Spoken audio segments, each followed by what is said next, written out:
إن الحمد لله نحمده ونستعينه ونستغفره ونعوذ بالله من شرور أنفسنا ومن سيئات أعمالنا. من يهده الله فلا مضل له ومن يضلل فلا هادي له، وأشهد أن لا إله إلا الله وحده لا شريك له، وأشهد أن محمدا عبده ورسوله. اللهم صل على محمد وعلى آل محمد كما صليت على إبراهيم وعلى آل إبراهيم إنك حميد مجيد. اللهم بارك على آل محمد كما باركت على إبراهيم وعلى آل إبراهيم إنك حميد مجيد. أما بعد، فإن خير الحديث كتاب الله، وخير الهدي هدي محمد صلى الله عليه وسلم، وشر الأمور محدثاتها، وكل محدثة بدعة، وكل بدعة ضلالة، وكل ضلالة في النار. أعوذ بالله من الشيطان الرجيم. يا أيها الذين آمنوا اتقوا الله حق تقاته ولا تموتن إلا وأنتم مسلمون. يا أيها الناس اتقوا ربكم الذي خلقكم من نفس واحدة وخلق منها زوجها وبث منهما رجالا كثيرا ونساء، واتقوا الله الذي تساءلون به والأرحام إن الله كان عليكم رقيبا. يا أيها الذين آمنوا اتقوا الله وقولوا قولا سديدا يصلح لكم أعمالكم ويغفر لكم ذنوبكم، ومن يطع الله ورسوله فقد فاز فوزا عظيما. الله أكبر الله أكبر الله أكبر، لا إله إلا الله والله أكبر، الله أكبر ولله الحمد. الله أكبر الله أكبر الله أكبر، لا إله إلا الله والله أكبر، الله أكبر ولله الحمد. الله أكبر الله أكبر الله أكبر، لا إله إلا الله والله أكبر، الله أكبر ولله الحمد. معزز سامعین کرام، آج عشرہ ذو الحجہ کا آخری دن ہے. وہ عشرہ ذو الحجہ جو آج سے 9 دن پہلے شروع ہوا، اور ہم نے اپنے خطبوں میں یہ بیان کیا کہ یہ عشرہ سال بھر کے دنوں میں سب سے افضل عشرہ ہے، اور یہ دن سال بھر کے دنوں میں سب سے افضل دن ہے. نبی کریم صلی اللہ علیہ وسلم نے ان ایام کے اندر خصوصی طور پر تسبیحات اور تکبیرات کو زیادہ سے زیادہ پڑھنے کا حکم دیا، اور آپ صلی اللہ علیہ وسلم نے یہ بیان فرمایا کہ اس عشرے کے اندر آپ جو بھی عمل خیر کریں گے وہ اللہ رب العزت کو سب سے زیادہ محبوب، اور وہ اللہ رب العزت کے ہاں سب سے زیادہ پاکیزہ، اور وہ اللہ رب العزت کے ہاں سب سے زیادہ اجر و ثواب والا عمل ہوگا. اور آج کا دن اسی عشرے کا آخری دن ہے، اور آج کا دن اس کو یوم النحر بھی کہا جاتا ہے. اور رسول اکرم صلی اللہ علیہ وسلم نے ارشاد فرمایا کہ اعظم الایام عند اللہ یوم النحر ثم یوم القر، کہ اللہ کے نزدیک سال بھر کے دنوں میں اگر صرف ایک دن دیکھنا ہو کہ وہ کون سا دن ہے جو اللہ کے نزدیک سب سے زیادہ عظیم الشان ہے، سب سے زیادہ عظمتوں والا فضیلتوں والا عمل ہے، تو وہ آج کے دن یوم النحر ہے. پورے سال کے دنوں میں سب سے زیادہ فضیلت والا دن اور سب سے زیادہ عظمت والا دن یہ آج کا دن ہے، یوم النحر. اس کے بعد پھر یوم القر، وہ دن جس میں حجاج کرام مینا میں آ کے ٹھہرتے ہیں. یوں گویا کہ یہ دن جو ہے، ایک تو یہ عشرہ ذو الحجہ کا آخری دن ہے، اور دوسرا یہ کہ یہ سال بھر کے دنوں میں سب سے افضل ترین دن ہے. اور تیسری بات یہ کہ آج کا دن عید کا دن بھی ہے، کیونکہ مسلمانوں کی سال کے اندر صرف 2 ہی عیدیں ہیں. سال کے اندر صرف 2 ہی عیدیں ہیں. جاہلیت کے دور میں 2 دن خاص تھے لوگوں کے کہ جن میں وہ کھیلا کودا کرتے تھے اور وہ جشن مناتے تھے، خوشیاں مناتے تھے. جب اسلام آیا تو اسلام میں اللہ رب العزت نے ان جاہلیت والے دنوں کی جگہ پہ اللہ رب العزت نے ان سے بہتر 2 دن دے دیے مسلمانوں کو، اور وہ ہیں عید الفطر اور عید الاضحیٰ۔ اس اعتبار سے آج کا دن مسلمانوں کے لیے خوشی کا دن ہے، مسلمانوں کا اسلامی تہوار ہے۔ ایک عید الفطر کو ہوتا ہے اور دوسرا عید الاضحیٰ میں ہوتا ہے، اور یہ دونوں عیدیں جو ہیں یہ اسلام کا ایک رکن عظیم ادا کرنے کے بعد آتی ہیں۔ عید الفطر رمضان المبارک کے روزے رکھنے کے بعد، اور عید الاضحیٰ حج کے عظیم ترین رکن کو ادا کرنے کے بعد آتا ہے۔ عید الاضحیٰ کا دن جو ہے یہ حج کا عظیم ترین رکن جو کہ کل حجاج کرام نے میدان عرفات میں ادا کیا، اس کے بعد یہ آج عید کا دن آیا ہے۔ تو دونوں عیدیں 2 ارکان اسلام کی ادائیگی کے بعد آتی ہیں۔ اور پھر آپ دیکھیں تہوار تو غیر مسلموں کے بھی ہوتے ہیں، کفار کے بھی ہوتے ہیں، یہود و نصارہ کے بھی ہوتے ہیں، اور ہندوؤں کے بھی ہوتے ہیں، لیکن مسلمانوں کا یہ جو اسلامی تہوار ہے اس کی خصوصیت کیا ہے؟ اس کی خصوصیت یہ ہے کہ اس تہوار کی، چاہے وہ عید الفطر ہو چاہے وہ عید الاضحیٰ ہو، اس کی ابتدا اللہ رب العزت کی بڑائی بیان کرنے کے ساتھ ہوتی ہے۔ چنانچہ عید الفطر میں بھی تکبیرات پڑھی جاتی ہیں اور عید الاضحیٰ میں بھی تکبیرات پڑھی جاتی ہیں۔ اللہ اکبر اللہ اکبر اللہ اکبر، اللہ سب سے بڑا ہے، اللہ سے بڑا کوئی بھی نہیں، اللہ سے بڑی کوئی طاقت نہیں، سپر پاور اگر ہے تو وہ صرف اور صرف اللہ رب العزت ہے، لا الہ الا اللہ۔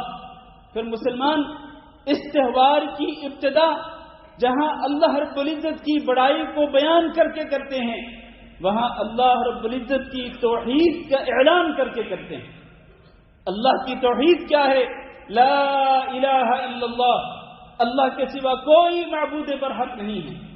دنیا میں جتنے بھی معبود پائے جاتے ہیں، چاہے وہ یہودیوں کے ہوں، چاہے وہ نصارہ کے ہوں، وہ مجوسیوں کے ہوں، وہ ہندوؤں کے ہوں، جتنے بھی معبودان ہیں وہ سارے کے سارے جھوٹے اور باطل معبود ہیں۔ سچا معبود، برحق معبود اگر ہے تو وہ مسلمانوں کا ہے، اور وہ صرف اور صرف اللہ رب العزت ہے۔ مسلمان اللہ رب العزت کی اسی توحید کا اعلان کرتے ہوئے آج کے دن کی ابتدا کرتے ہیں۔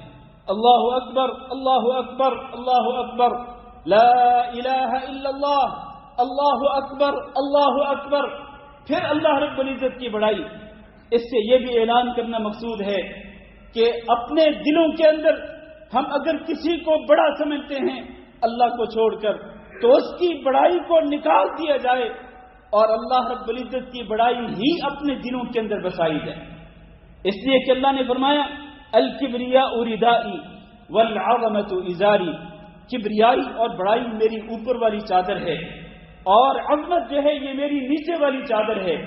اور جو شخص بھی مجھ سے ان 2 چادروں میں سے کسی چادر کو کھینچنے کی کوشش کرے گا، وہ کبریائی کا دعویٰ کرے گا یا عظمت کا دعویٰ کرے گا، تو یقینی طور پر میں اس کو جہنم کے اندر پھینک دوں گا۔ یہ تکبیر اور یہ بڑائی صرف اور صرف اللہ رب العزت کے لیے ہے۔ اللہ اکبر اللہ اکبر۔ پھر آخر میں وَلِلَّهِ الْحَمْدُ، کہ ساری کی ساری تعریفیں، سارے کے سارے شکرانے اس اللہ رب العزت کے لیے ہیں، جو ہمارا خالق بھی ہے، ہمارا رزاق بھی ہے، ہمارا مربی بھی ہے، ہمارا محسن بھی ہے، جس نے ہمیں اتنی نعمتیں ہمیں نوازی، ہمیں عطا کی، کہ جن نعمتوں کو ہم شمار بھی نہیں کر سکتے ہیں۔ تو یہ بنیادی فرق ہے دوسرے لوگوں کے تہوار میں اور مسلمانوں کے تہوار میں۔ اور پھر یہ آج کا دن جو ہے یہ یوم الحج الاکبر بھی ہے۔ حج اکبر کا دن وہ نہیں ہوتا جس کو لوگ کہتے ہیں کہ اگر عرفات کا دن جمعہ کے دن آ جائے تو وہ حج اکبر کا دن ہوتا ہے، نہیں، اس کو نہیں کہتے، یہ بہت بڑی غلط فہمی ہے۔ حج اکبر کا دن ہر سال آتا ہے، چاہے عرفہ کا دن جمعہ کے دن آئے یا کسی اور دن آئے، لہذا آج کا دن جو ہے یہ حج اکبر کا دن ہے۔ جو اللہ رب العزت نے قرآن مجید کے اندر بھی ذکر فرمایا. اور اس کی وجہ کیا ہے؟ وجہ یہ ہے کہ اس وقت حجاج کرام مزدلفہ سے روانہ ہو رہے ہیں اور وہ مینا کی طرف رخ کر رہے ہیں. آج کے دن حجاج کرام کو 5 کام کرنے ہیں. سب سے پہلے بڑے جمرہ کو کنکریاں ماریں گے اور اس میں بھی تکبیر کہی جاتی ہے. ہر کنکری کے ساتھ اللہ اکبر اللہ اکبر اللہ اکبر اللہ اکبر اللہ رب العزت کی بڑائی بیان کی جاتی ہے. لاکھوں لوگ جمرات کو کنکریاں مارتے ہوئے اللہ رب العزت کی بڑائی کو بیان کرتے ہیں اور اللہ رب العزت کی بڑائی کا اعلان کرتے ہیں. اس کے بعد پھر قربانی ہوتی ہے. اس کے بعد اپنے سر کو منوا دیا جاتا ہے. پھر اس کے بعد عام لباس پہن کر خوشبو لگا کر غسل کرنے کے بعد خانہ کعبہ پہنچتے ہیں. طواف افاضہ جس کو طواف زیارہ بھی کہتے ہیں، یہ حج کا رکن عظیم ہے. اور پھر اس کے بعد صفا مروہ کی سعی ہوتی ہے. یہ 5 بالترتیب یہ کام جو ہیں یہ آج کے دن ہی کرنے ہوتے ہیں. میرے عزیز بھائیوں، چونکہ 5 کام اور یہ دن یہ حجاج کرام کو تھکا دینے والا دن ہوتا ہے، اس لیے اس کو یوم الحج اکبر بھی کہا گیا ہے. اور اسی دن کو یوم قربانی بھی کہتے ہیں، یوم النحر بھی کہتے ہیں، یوم قربانی بھی کہتے ہیں. اور قربانی کیا ہے میرے عزیز بھائیوں؟ قربانی حضرت ابراہیم علیہ السلام کی سنت بھی ہے، اسی لیے اس کو سنت ابراہیمی بھی کہا جاتا ہے. اور یہ ہمارے نبی جناب محمد صلی اللہ علیہ وسلم کی سنت مبارکہ بھی ہے. ابراہیم علیہ السلام اللہ کے نبی، مقرب نبی تھے، جن کے بارے میں اللہ نے قرآن مجید کے اندر فرمایا انہ کان صدیقا نبیا. اور جگہ جگہ پہ آپ دیکھیں گے اللہ نے اپنے اس ابراہیم، اپنے اس نبی کی جگہ جگہ پہ تعریفیں کی ہیں. تعریفی کلمات اللہ رب العزت نے قرآن مجید کے اندر استعمال فرمائے ہیں.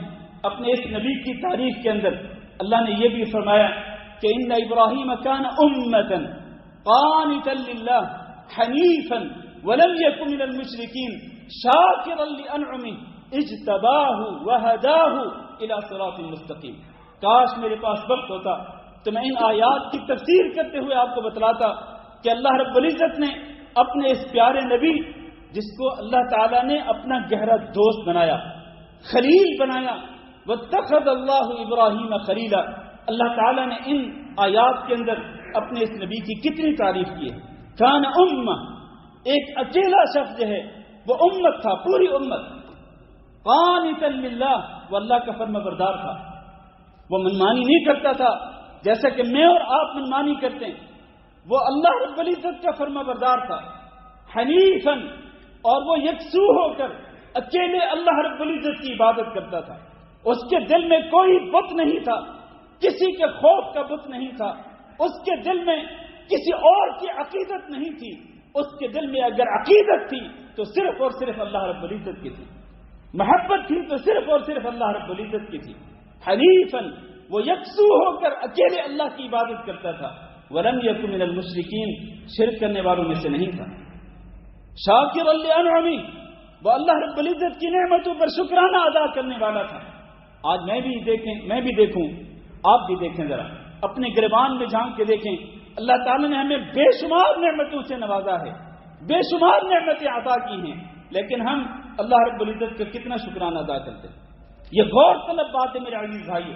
شاکرا لانعمہ اجتباہ، اللہ نے اس کو چن لیا تھا.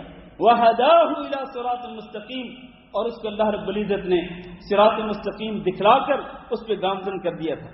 کہیں اللہ یہ فرماتے ہیں ان ابراہیم لحلیم اواہ منیب. 3 صفات میرے عزیز بھائیو کہ ابراہیم کیا تھے؟ جن لوگوں کو اونگ آ رہی ہے نا وہ ذرا بیدار ہو جائیں، جن لوگوں کو نیند آ رہی ہے وہ ذرا بیدار ہو جائیں. فرمایا ان ابراہیم لحلیم اواہ منیب. یہ ساتھی دیکھ لیں، اگر کسی کا ساتھی سو رہا ہے اونگ رہا تو اس کو ذرا متنبہ کر دیں. میرے بھائیو، ان ابراہیم لحلیم اواہ منیب. ابراہیم علیہ السلام کی 3 عظیم صفات کیا تھے؟ حلیم، بہت ہی بردبار تھے، حوصلے والے تھے، برداشت والے تھے. اواہ، اور بڑی ہی آہوزاری کرنے والے تھے. اللہ اکبر، اپنے رب کے سامنے آہوزاری کرتے تھے، زاروں قطار رویا کرتے تھے اپنے رب کے سامنے. اللہ رب العزت کے سامنے دعا کرتے تھے اپنی قوم کی ہدایت کے لیے اللہ رب العزت سے رو رو کر دعائیں مانگتے تھے. آہوداری کرنے والے، منیب اور بہت زیادہ اللہ کی طرف رجوع کرنے والے تھے. یہ عظیم صفات جو ہیں میرے بھائیوں، یہ میں اس لیے ذکر کر رہا ہوں خطبہ عید الاضحیٰ کے اندر کہ ہم ابراہیم علیہ السلام کی سنت کو اگر زندہ کرتے ہیں تو ہمیں ابراہیم علیہ السلام کی سیرت طیبہ کو پڑھ کر اور آپ کی عظیم صفات کو پڑھ کر ہمیں بھی وہی صفات اختیار کرنے کی کوشش کرنی چاہیے. اللہ نے یہ بھی ارشاد فرمایا کہ ابراہیم علیہ السلام کو اللہ تعالی نے مختلف طریقوں سے آزمایا، مختلف باتوں کے اندر آزمایا، لیکن وَإِبْرَاهِيمَ الَّذِي وَفَّى، ابراہیم وہ تھا کہ جس نے جو ساری کی ساری آزمائشوں کے اندر پورا اترا. وَإِذِ ابْتَلَىٰ إِبْرَاهِيمَ رَبُّهُ بِكَلِمَاتٍ فَأَتَمَّهُنَّ، اس نے ساری آزمائشوں کے اندر اللہ کے حکم کو پورا کر کے دکھایا. میرے بھائیوں، ہمارے اوپر بھی آزمائشیں آتی ہیں، ہمارے اوپر بھی مصیبتیں آتی ہیں. اللہ ہم سب کو آزمائشوں سے اور مصیبتوں سے، فتنوں سے، ہر قسم کے شر اور فساد سے محفوظ رکھے. لیکن ہم انسان ہیں، انسان ہونے کے ناطے ہمارے اوپر آزمائشیں آتی رہتی ہیں، مختلف قسم کی آزمائشیں، کبھی بیماری کی شکل میں، کبھی اولاد کی نافرمانی کی شکل میں، اور کبھی بیٹیوں کی آزمائش کی وجہ سے، کبھی اہل و عیال کی وجہ سے، کبھی اپنے بہن بھائیوں کی وجہ سے، کبھی اپنے خاندان کی وجہ سے روزگار کی پریشانیاں ہوتی ہیں، مختلف قسم کی آزمائشیں. ان آزمائشوں کے اندر ہمیں اللہ رب العزت کے احکامات کو کبھی نہیں چھوڑنا چاہیے، اللہ کے دین کو کبھی نہیں چھوڑنا چاہیے، بلکہ اللہ کا دین ہمارے گلے کا ہار ہونا چاہیے. ہم اللہ رب العزت کی تعلیمات کو پابندی کے ساتھ ان پہ عمل کریں، اللہ کے احکامات پہ عمل کریں، اور اللہ تعالی نے جن باتوں سے منع کیا ہم ان سے اجتناب اور پرہیز کریں. ابراہیم علیہ السلام کو ایک بہت بڑی آزمائش سے گزارا گیا. اپنے ہی لخت جگر کو ذبح کرنے کا حکم آتا ہے، اپنے ہی لخت جگر کو، جگر گوشہ، اپنے جگر کے ٹکڑے کو ذبح کرنے کا حکم آتا ہے، اور وہ اپنے اس لخت جگر پہ وہ بات پیش کرتے ہیں، اور وہ بھی اپنے اللہ رب العزت کے حکم پر ذبح ہونے کے لیے تیار ہیں. وہ پورا واقعہ قرآن مجید کے اندر موجود ہے، لیکن یہاں بات مختصر طور پر کرنا چاہتا ہوں کہ یہ دونوں باپ بیٹا اللہ کے حکم کے اوپر عمل کرنے کے لیے تیار ہیں. باپ اپنے بیٹوں کو ذبح کرنے کے لیے اور بیٹا اللہ کے حکم کے مطابق ذبح ہونے کے لیے تیار ہے.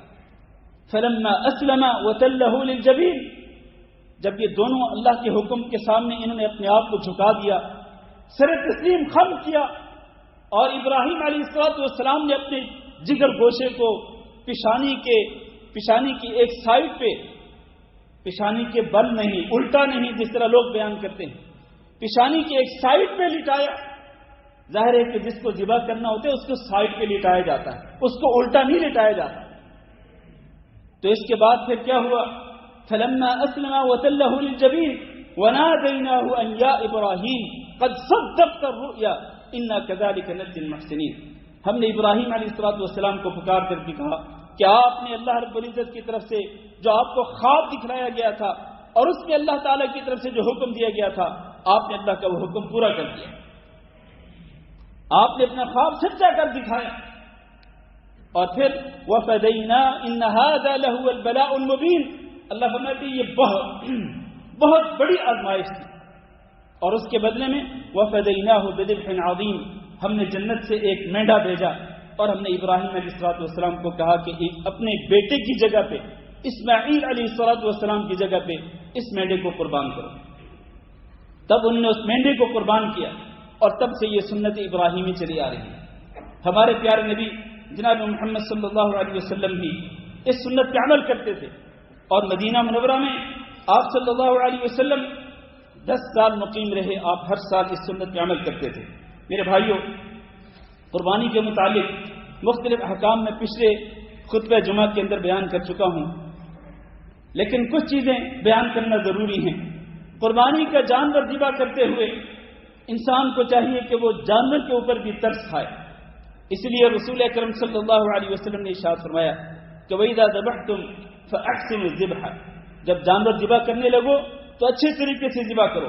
وَلْيُحِدَّ أَحَدُكُمْ شَفْرَتَهُ، اور تم میں سے ہر ایک کو چاہیے کہ وہ آلہ جس کے ساتھ وہ جانور کو ذبح کرنا چاہتا ہے اس کو وہ تیز کر لے. وَلْيُرِحْ ذَبِيحَتَهُ، اور اپنے اپنے جانور کو وہ راحت پہنچائے، اس کو تڑپائے نہیں بلکہ اس کو راحت پہنچائے۔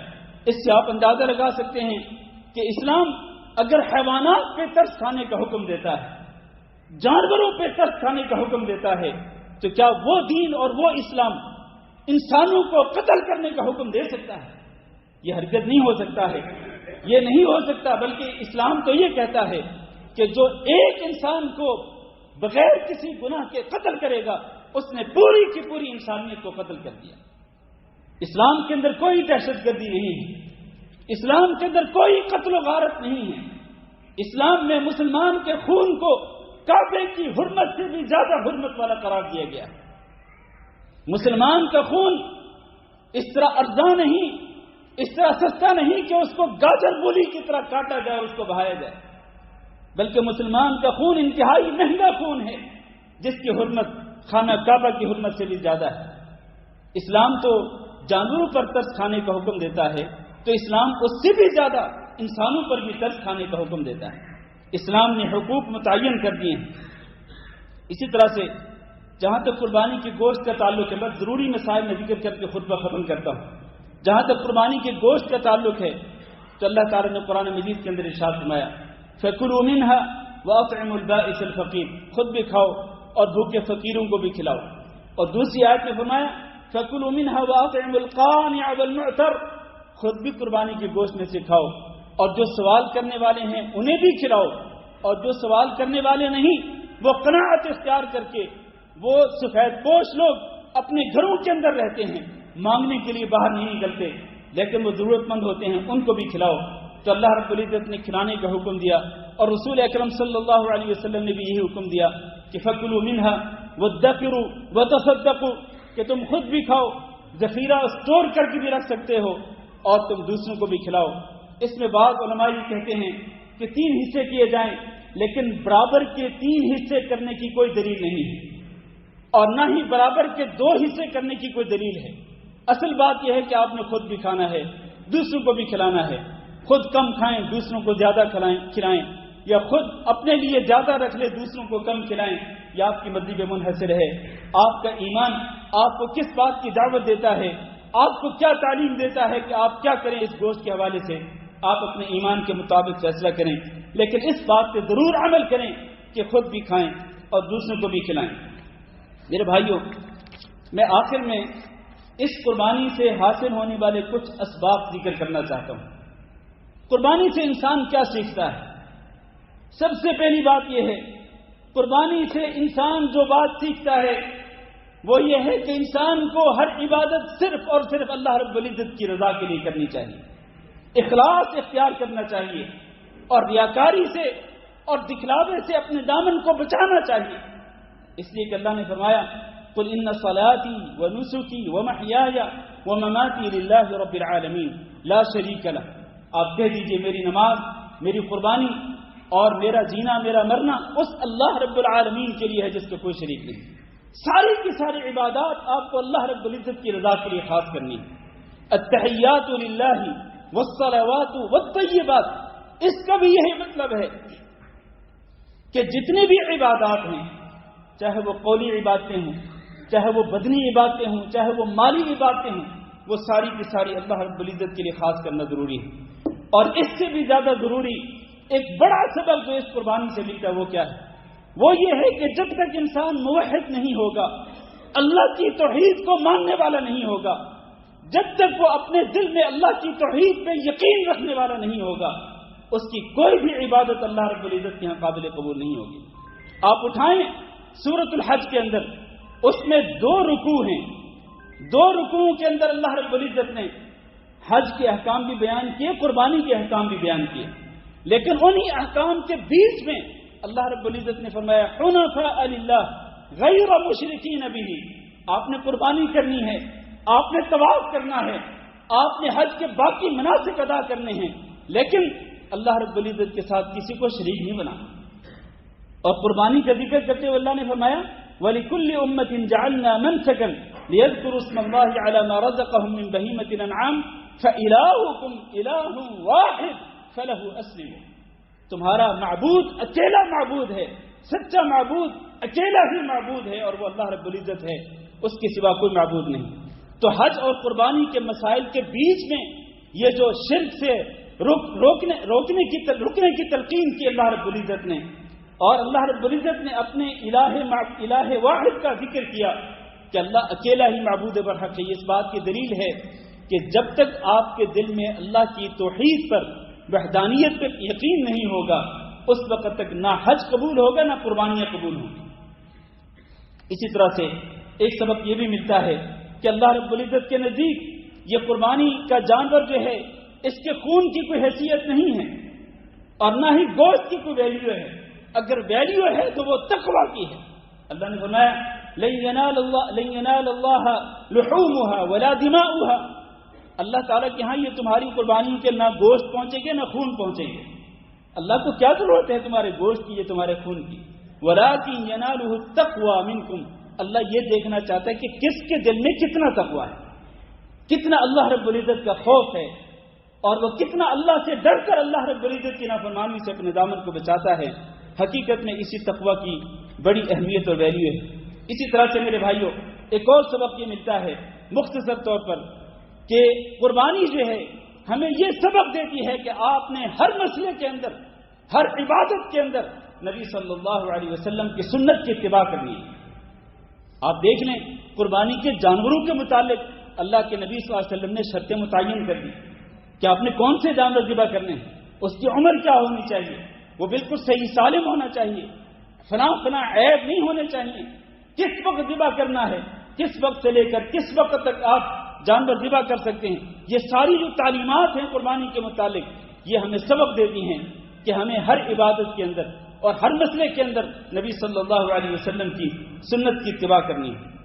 اسی طرح سے میرے بھائیوں ہمیں ایک سبق یہ بھی ملتا ہے، چونکہ اللہ تعالیٰ نے قرآن مجید کے اندر حکم دیا کہ قربانی کا گوشت خود بھی کھاؤ، فقراء اور مساکین کو بھی کھلاؤ، اس سے یہ سبق ملتا ہے کہ فقراء اور مساکین کو صرف قربانی کے موقع پہ ہی یاد نہیں رکھنا، بلکہ پورا سال آپ نے فقراء اور مساکین کو یاد رکھنا۔ فقراء اور مساکین کو انسان ان کو کھانا کھلائے، ان کی ضرورتیں پوری کرے، ان میں کوئی بیمار ہو تو اس کا علاج کروائے، کوئی مقروض ہو تو اس کا قرض اتارنے میں اس کی مدد کرے۔ المہم یہ ہے کہ فقراء اور مساکین کی مدد کرتے رہنا چاہیے پورا سال، حسب استطاعت جتنی اللہ تعالیٰ کسی کو توفیق دیتا ہے۔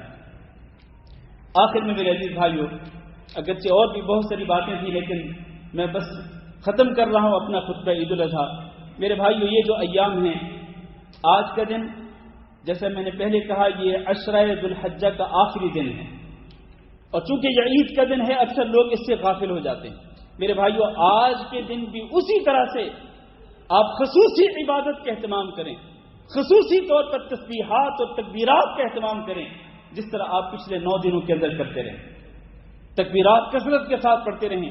میں نے پچھلے خطبہ جمعہ میں بیان کیا تھا کہ اگر ایک بندہ کسی روڈ پہ بیٹھ کر سونے کے دینار تقسیم کرنا شروع کر دے اور دوسری سائڈ پہ ایک بندہ بیٹھ کر وہ تکبیرات کو پڑھ رہا ہو، اللہ رب العزت کس کو زیادہ اجر و ثواب دے گا؟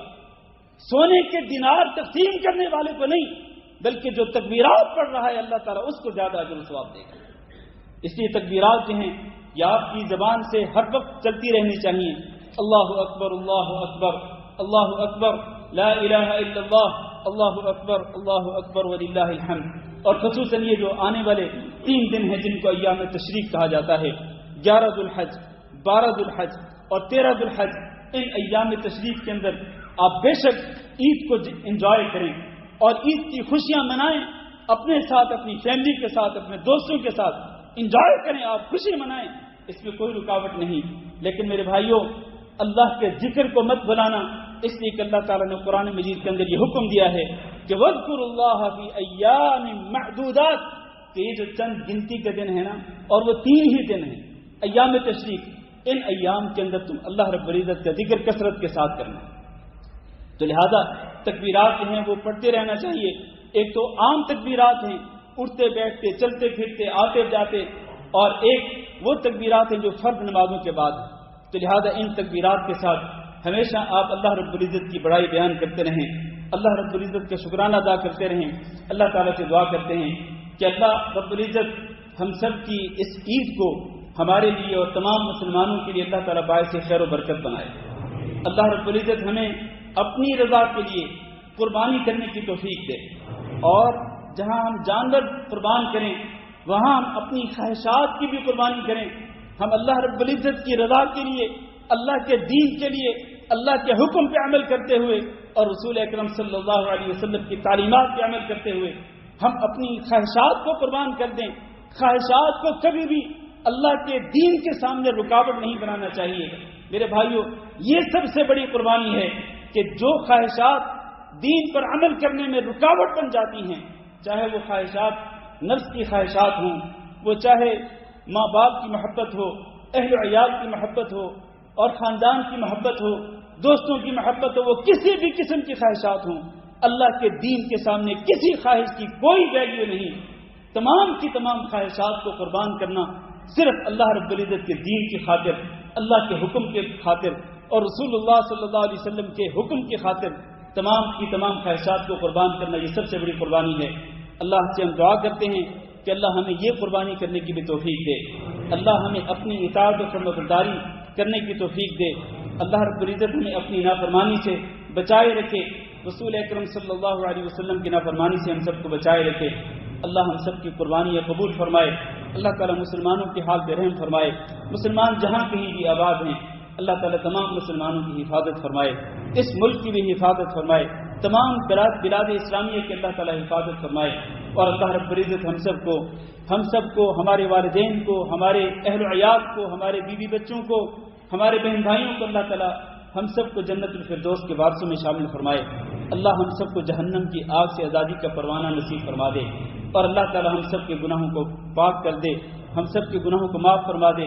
اللهم اعز الاسلام والمسلمين واذل الشرك والمشركين، اللهم اعز الاسلام والمسلمين واذل الشرك والمشركين، اللهم اغفر لنا وللمؤمنين والمؤمنات وللمسلمين والمسلمات الاحياء منهم والاموات، اللهم انا نسالك العفو والعافيه والمعافاه الدائمه في الدنيا والاخره، اللهم انا نسالك رضاك والجنه ونعوذ بك من سخطك والنار، اللهم فرج هم المهمومين ونفس كرب المكروبين واقض الدين عن المدينين واشف مرضانا ومرضى المسلمين، اللهم آمنا في أوطاننا واجعل هذا البلد آمنا مطمئنا وسائر بلاد المسلمين. عباد الله، إن الله يأمر بالعدل والإحسان وإيتاء ذي القربى وينهى عن الفحشاء والمنكر والبغي يعظكم لعلكم تذكرون. سبحان ربك رب العزة عما يصفون وسلام على المرسلين والحمد لله رب العالمين. آپ سب کو میری طرف سے عید مبارک ہو. تقبل اللہ منا ومنکم.